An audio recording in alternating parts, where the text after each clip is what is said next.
And you're live. Thank you. We will call this meeting to order, 1A for the flag salute, and we'll wait a few seconds for it to come up. Does anybody want to lead the pledge tonight? I'll do it, Krista. Thank you. Are we ready? We are.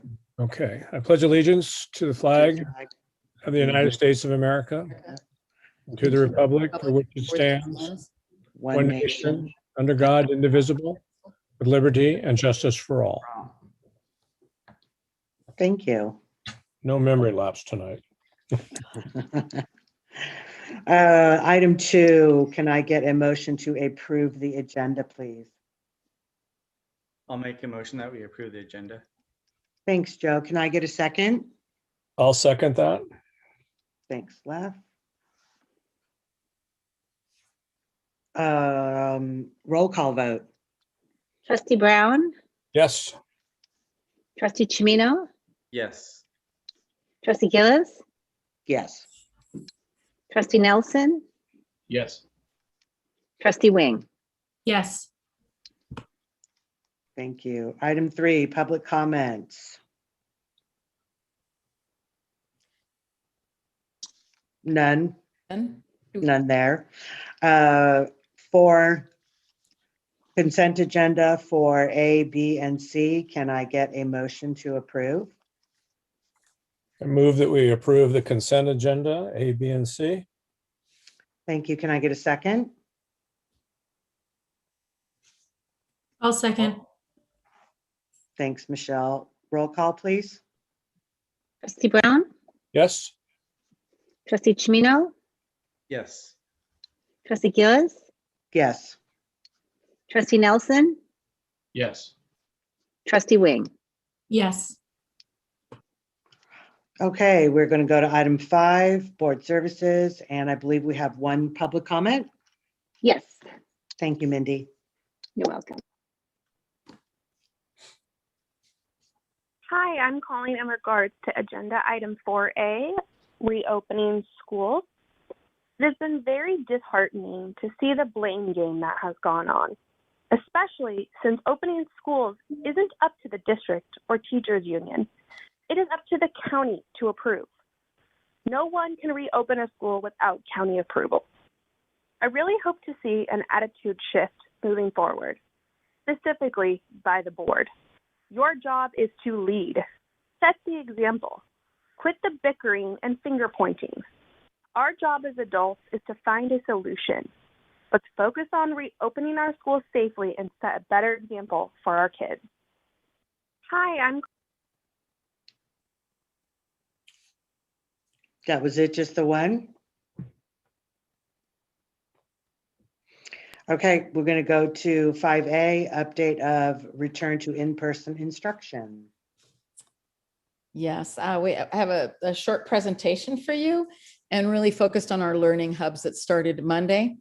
We're very excited to be welcoming our students back. So it's just been a pleasure to be out at our school sites doing what we enjoy doing most. So let's go to the next slide.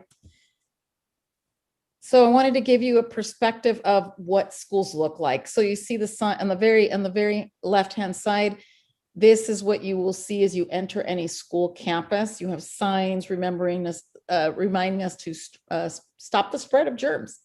In the middle picture, that is the thermal scanners that we're using to take temperatures of our students. And these are mounted on every entryway of each of our schools.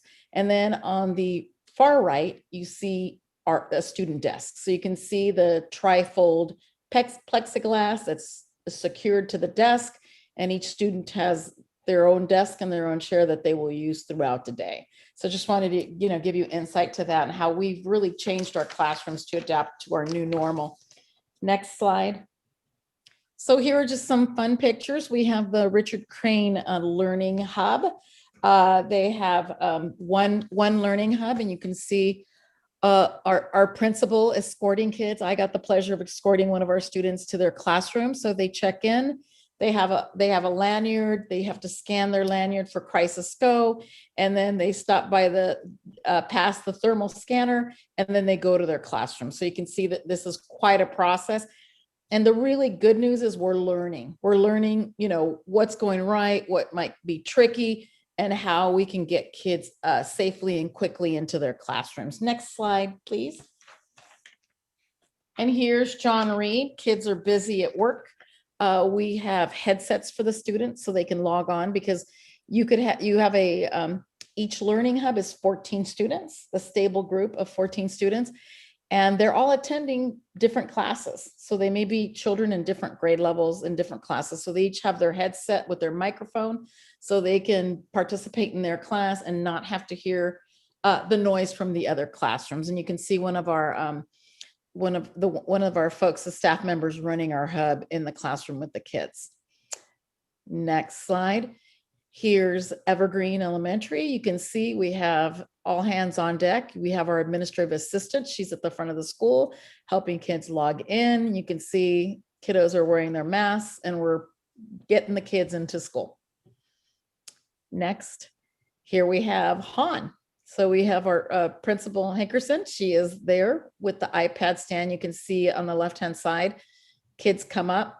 You see the lanyard on our young lady, and she has a QR code, which she scans into the iPad, and that gives her the green light to enter our campus. And that's what we're doing now. We each have it. We have it on our phone. The kids have an ID, because the younger students, may not, don't have a phone typically. So they scan into the room. And if they leave the room, they scan to leave the room. And that's how we ensure that we're contact tracing and keeping folks safe. And you can see the staff is outside and helping kiddos here also. Next slide. And here's Monte Vista. I was able to visit that learning hub on Monday.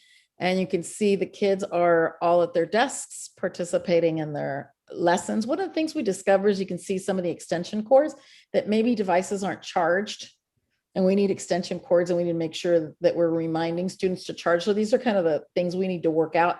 So I was seeing extension cords delivered. We may need chargers. If the students leave their chargers at home, do we have extra chargers to make sure that the kids are able to charge their equipment adequately, or, if they lose charge during the day, or reminding them to do that in the evening. But we have to have it plan A, B, and C, depending on what's happening. Next slide. We have Thomas Page Academy. We had a little bit of a rainy day, so you can see check in with, we have the little pop-up tents to make sure we're keeping people dry. And then you can see the kids on the left-hand side, you can see the kids in their classrooms, slightly different shaped desks, but still set up for safety. Next. University Elementary School La Fiesta. You can see one of the hubs is in the multi-purpose room. That's the picture on the left. In the middle, depending on your hub, you would follow the path. So you can see the 3 different paths that leads to the different hubs. So the kids would check in, and then they would say, follow the cones, or follow the circles on the floor, or follow the small cones. And then the kids know exactly where they're going.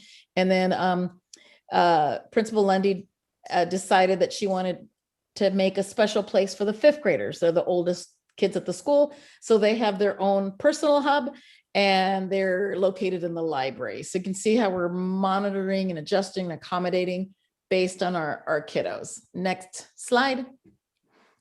So how have we adapted? So just an example, on the left, you see signs. So we have some kid-friendly signs, so if they remember to distance and wear their masks, and covering up your mouth and your nose when you sneeze. In the middle, you see a little gift bag. So every student that arrived for a learning hub had a little bag with a composition book, pencils, crayons, whatever they needed to get through the day. So they have their personal items. And then one of the things that happened at UELF is, and that's what's happening at a lot of our schools, each hub is assigned their own bathroom. So that way we can keep the kids safe. They're using the same bathroom. We're not intermingling those stable student groups. So just wanted to give you kind of an idea of what school looks like. It's changed dramatically for us, and we have adapted really well. It's kind of exciting to see. Next slide. So I wanted us to remind us that the strength of a team is each individual member. The strength of each member is the team. So the names you see before you are all of the staff that are helping with our hubs. They include paraprofessionals, EL assistants, noon duty supervisors, substitutes, EL assistants, our library assistants, our computer lab assistants. So we have quite an eclectic group that have stepped up to take care of our kids. And then, and let's go to this is the next list. Oops, sorry, back one slide. Here's the other half of the team that's working with our hubs as a reminder. And then the next slide, I wanted to remind us all that no one can whistle a symphony. It takes a whole orchestra to play it. We could not have done this without our school principals putting in hours of planning, our administrative assistants being part of that plan, being outside, making sure kids are well taken care of and we're getting them into their classrooms. Custodial staff has translated, has prepared classrooms and put in a lot of time. Food services had to develop a new strategy for delivering our snacks and our lunches to our students. So we have carts now and we're doing classroom deliveries.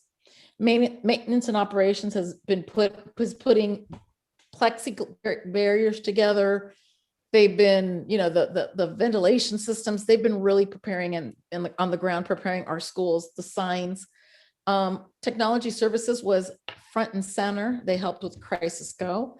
They helped with getting kids into classrooms, and the iPads, the Chromebooks, all of that equipment was all set up for us. And that's thanks to our technology staff and support staff. We had quite a number of district officers all present at sites, and they were helping principals get through the glitches. And we had a few glitches. The first day was a little bit tricky, but as we got going, things got smoother because we learned from day one. Today was a lot smoother, but we're really excited and very pleased about our learning hubs taking off quite smoothly. And we're serving about 140 kids. Next slide. So this is our in-person timeline for reopening for larger groups. Our sites are ready, our learning hub. I want to tell you about the learning hub training. It was pretty amazing. We had about 90 minutes and it was so well done. Everybody participated. So we had our program specialists, we had nurses, we had our pandemic coordinator, we had our executive director of maintenance operations. Everyone was involved in training and took a piece. And it was a very interactive and positive training. We also talked about PBIS and how to help kids with new school and the new rules and protocols. So that went really well. We expect to have that. We have a tentative agreement. We expect to have the signed MOU very shortly. All of our, it's out of order, but our school site plans have all been submitted to the DO and they've completed. And we're currently embedding the district piece so that our plans are complete. We'll have staff and parent training on the 30th, and you can see that we have still that ban in terms of when we're opening up for hybrid. And I'm really pleased to say that I don't have a vaccine update for you tonight, but every teacher in TK through kindergarten, as well as our food service, custodial, office staff, everyone has been offered an opportunity to get a vaccination, and that will be the last group going through will be March 13th on Saturday at Kaiser. So it's changed significantly since a week ago. So we're really excited about that. And again, we're gonna be looking at the kids, working with the kids, and then developing our extended learning program. So that's just a little update. Next. And any questions from any trustees?